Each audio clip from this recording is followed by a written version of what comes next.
안녕하십니까. 염철호 사도요한 신부입니다. 오늘은 사순 제4주일 장미주일입니다. 함께 장미주일에 관해서 살펴보고 오늘 독서복음 말씀을 함께 이야기 나누도록 하겠습니다. 오늘을 우리는 장미주일이라고 부릅니다. 장미주일, 또 라틴어로 레따레 주일이라고 부릅니다. 레따레.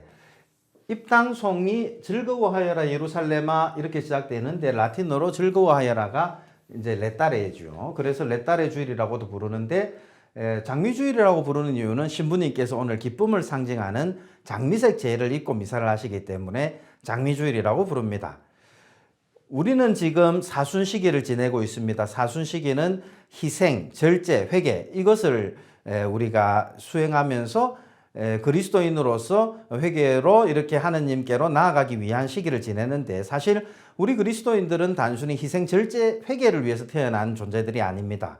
우리는 하느님과 영원한 행복을 누리기 위해서 태어난 사람들이죠. 기쁨의 삶을 누리기 위해서 태어난 사람인데, 그 기쁨을 누리려면 죄를 피하고 악을 피하고 또 욕심을 내려놓는 그런 회개와 절제의 삶을 살아야 한다. 사순시기 때 이것을 특별히 기억을 하는데, 사순시기 때 우리가 절제를 하는 이유 무엇이냐면 하느님과의 영원한 행복, 기쁨을 위한 것이라는 것을 특별히 사순시기 한가운데 네 번째 주일 오늘 우리가 기억하자는 의미에서 장미주일을 지냅니다.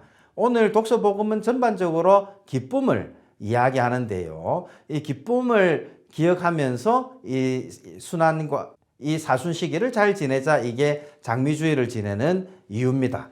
자, 그러면 함께 오늘 일독서를 읽고 일독서와 관련된 내용을 이야기 나누도록 하겠습니다.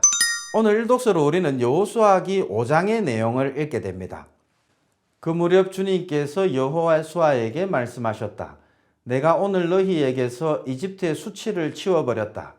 이스라엘 자손들은 길갈에 진을 치고 그달 19날 저녁에 예리코 벌판에서 파스카 축제를 지냈다.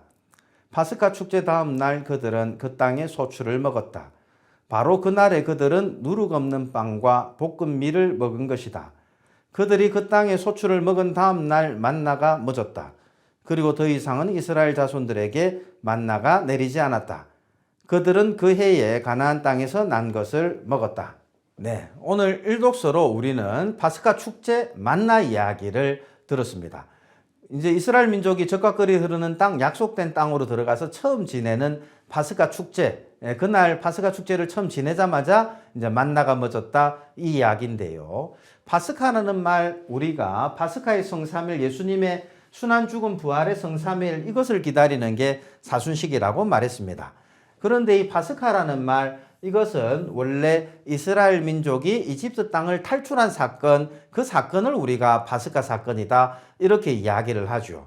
이스라엘 백성은 모세의 인도로 이집트 땅을 탈출을 하게 되었습니다. 그런데 그 파스카를 기념하기 위한 게 파스카 축제인데요. 모세는 이스라엘 민족에게 젖과 꿀이 흐르는 땅으로 들어가면 니산달 14일에 파스카 축제를 지내라 한 것, 그 모세의 명령에 따라서 이스라엘 민족은 오늘 일독서 여호수아기에서 그 첫 번째 축제를 지낸 것이죠.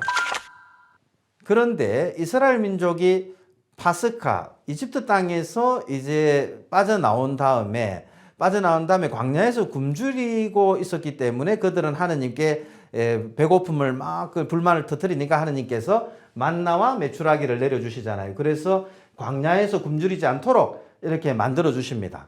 그런데 이스라엘 민족은 마음이 계속 완고해져서 40년을 광야에서 떠돌아야 되는데요. 하느님께서는 그러나 그들을 40년 동안 광야에서 그들을 먹이시는 하느님의 모습을 보이시죠. 그런데 파스카 사건을 생각해 보면, 우리가 이야기를 쭉 읽다 보면 하느님께서 이스라엘 민족을 이집트에서 탈출시킨 이 사건 그 자체가 마치 구원의 마지막인 것처럼 생각하지만, 오늘 일독서에서 뭐라 그러냐면 내가 오늘 너희에게서 이집트의 수치를 치워버렸다. 오늘 치워버렸다.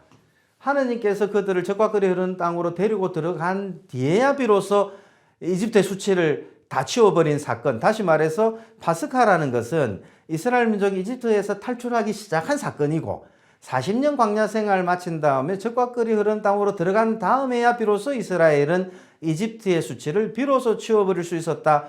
그 비로소 치워버린 그 사건이 바로 오늘 우리가 일독서를 읽은 이야기입니다. 결국은 우리가 장미주일 사순 시기를 우리가 지내는 이유는 하느님과 영원한 생명을 위한 것이지 이 파스카라고 하는 것, 이 빠져나가는 이 과정 자체보다는 그 과정의 결과가 중요한데, 드디어 이스라엘 민족은 여호수아와 함께 적과 꿀이 흐르는 땅으로 들어가서 비로소 그 땅의 소출을 먹으면서 이집트의 수치를 다 치워버릴 수 있었다. 이게 바로 오늘 일독서의 이야기입니다. 어떻게 보면 오늘 일독서는 이스라엘 민족이 드디어 적과 꿀이 흐르는 땅으로 들어가서 이제 하느님의 약속이 이루어지는 걸 보게 된 그 사건이다. 이렇게 이야기할 수 있겠습니다. 재미나게도 우리는 모세에 대해서는 너무나 잘 알고 있습니다. 왜냐하면 아주 탈출기에 보면 막 웅장한 어떤 모습에서 모세가 엄청나게 대단한 일을 하잖아요. 10가지 재앙도 내리고 이집트의 땅에서 이스라엘을 데리고 나온 모세. 그러면 여호수아에 대해서는 잘 기억을 못합니다. 실제로 이스라엘 민족을 적과 꿀이 흐르는 땅으로 데려 들어간 것은 여호수아거든요. 재미나게도 여호수아라는 말, 여호수아가 그리스 말로 예수 씁니다.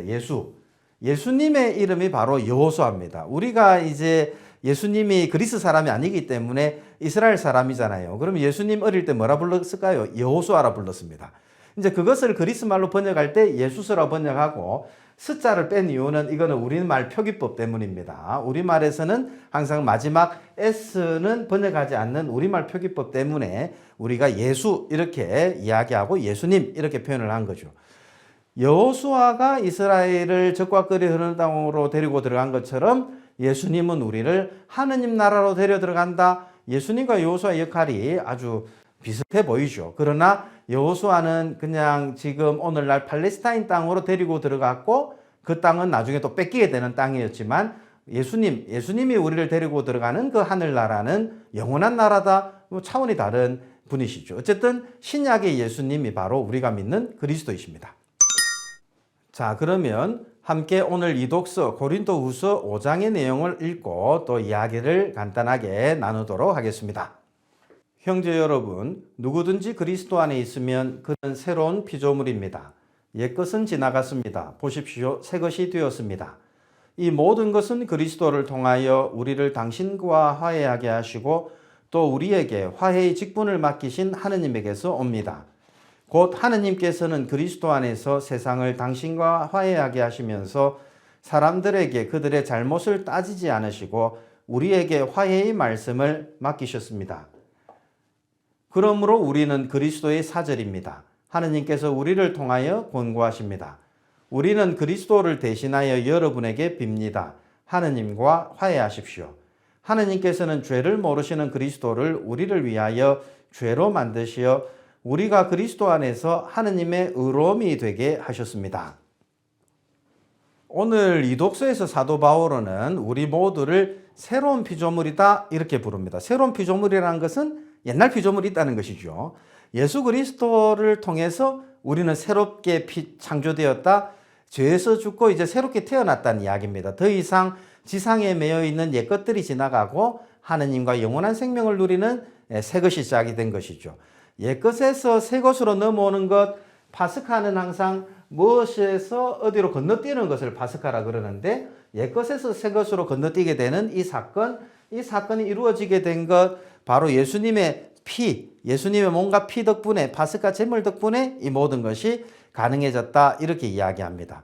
옛 제물, 구약 성경을 보면 이스라엘 민족이 성전에서 여러 가지 제물도 바치고 제사도 지내고 했죠. 그러나 신약 성경에서는 가장 이상적인 제물 바로 예수 그리스도이십니다.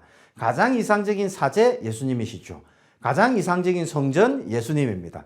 예수님이 구약의 모든 것을 대체해버리기 때문에 이제 우리는 예수님 덕분에 새롭게 되고 그렇게 새롭게 된 우리는 예수님의 몸과 피라는 제물로 하느님과 화해하게 되었고 그렇게 새로운 계약을 통해서 우리는 하느님의 백성이 되었다. 그렇게 해서 옛 것과 새 것의 어떤 구분이 생깁니다.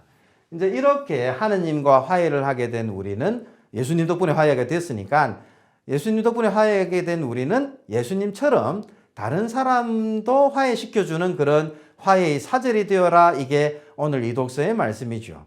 그래서 사도 바울은 그리스도인들을 그리스도의 사절이다 이렇게 이야기를 합니다. 예수님께서 파견한 사절, 바로 예수님께서 하느님께서 파견하신 분인 것처럼 그 예수님께서 파견하신 우리들도 화해의 사절로서 살아야 한다. 이게 이 독서의 말씀인데요. 오늘 복음을 읽어보면 이 부분을 좀 더 정확하게 우리가 확인할 수 있습니다. 그러면 오늘 복음, 탕자의 비유라고 하는 아주 유명한 복음이지요. 함께 읽고 간단하게 그 복음에 관한 이야기를 나누면서 화해 사절이 과연 무슨 의미인지를 함께 이야기 나누도록 하겠습니다.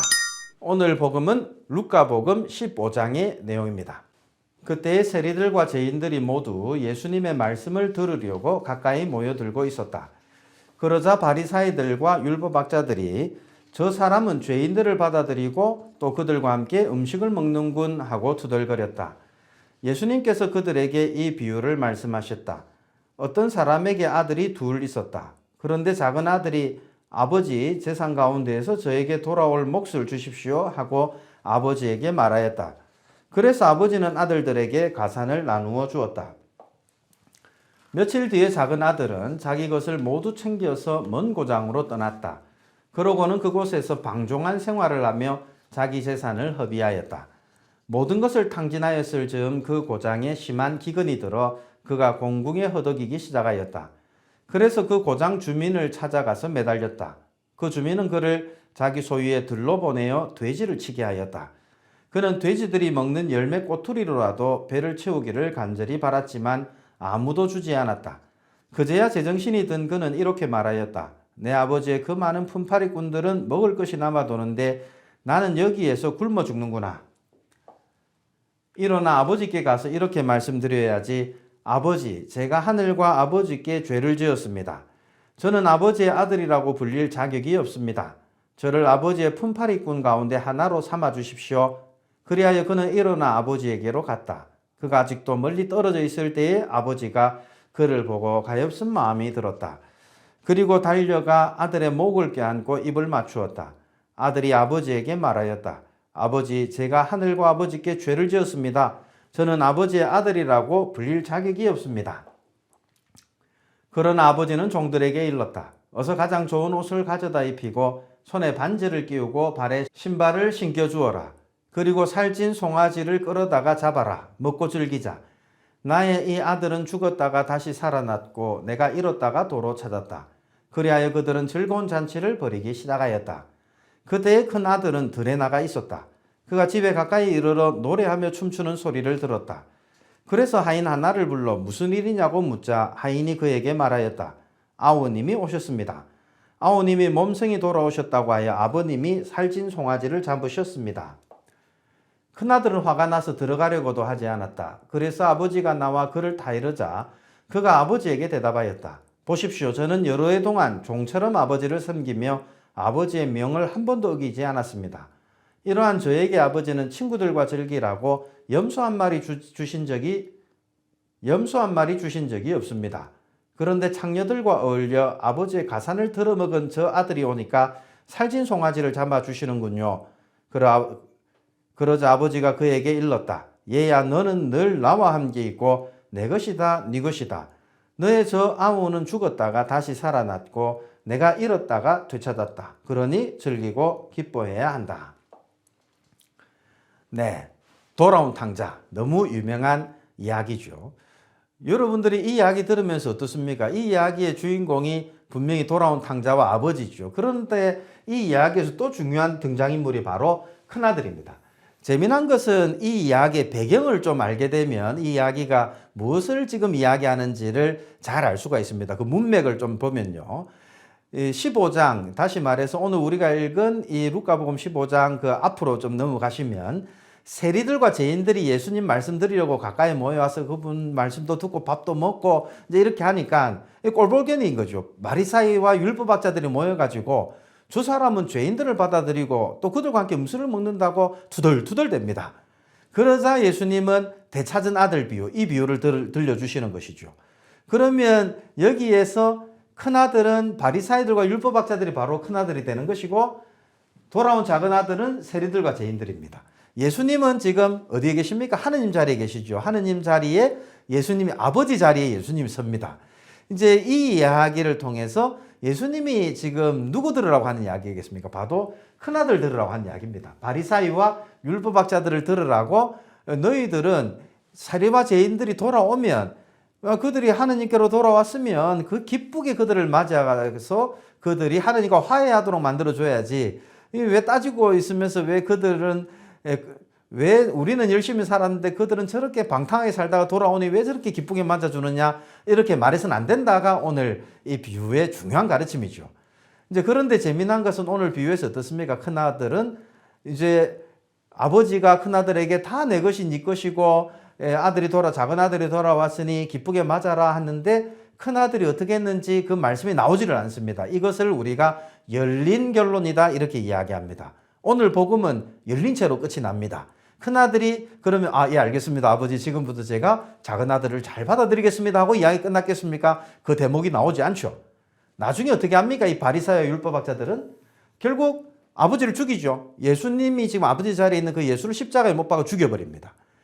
어떻게 보면 화해의 사절, 하느님께서 이스라엘 민족에게 계약을 내려주고 그들을 선택한 것은 그들이 잘나서 선택한 것이 아니라 그들이 하느님의 일을 하도록 하느님의 축복을 세상에 전하도록 해주었는데, 이 율법학자와 바리사이들은 온갖 규정을 만들어서 오히려 사람들이 하느님께 돌아오는 것을 막아버리는 일만 하고 있는 것을 보고 예수님께서는 이제 그래서는 안 된다. 하느님은 모든 사람들의 하느님이고 큰아들도 사랑하지만 돌아오는 이 죄인들, 탕자들도 사랑하는 하느님이다. 이것을 이야기하는 것이 오늘 이 복음의 이야기인 거죠. 그런데 사실 좀 바꿔 생각해 보면 큰아들도 바리사이와 율법학자들도 그러면 죄인들이 아닐까요? 결국은 따지고 보면 큰아들이나 작은아들이나 어차피 하느님께 속해 있고 하느님의 은총 없이는 살 수 없는, 다 따지고 보면 전부 죄인입니다. 우리 모두는 돌아온 탕자들입니다. 돌아온 탕자들이기 때문에 왜 하느님께서 용서해 주는 그리스도 덕분에 하느님과 화해한 모든 사람들은 다 탕자들인 거죠. 그런 탕자들이기 때문에 남을 함부로 심판하거나 남을 내치거나 해서는 안 된다. 이게 오늘 독서 복음 전체의 가르침이죠. 이제 이런 상황에서 스스로 옳다, 스스로 바르다라고 생각하는 그 사람들, 자기 스스로 올바르다고 생각하는 사람들에게 오늘 복음은 너도 돌아온 탕자니까 하느님의 은총에 감사드리면서 다른 탕자들, 다른 죄인들도 받아들이는 그런 화해의 사절이 되어야 된다. 이게 오늘 복음의 가르침이다. 이런 생각이 듭니다. 오늘 독서복음 말씀 묵상하면서 다시 한번 우리 모두는 하느님 앞에서 돌아온 탕자들이라는 것 기억하고, 그렇게 돌아온 탕자를 기쁘게 맞이하시는 하느님께 감사를 드리는 그런 한 주간이 되었으면 좋겠습니다. 감사합니다.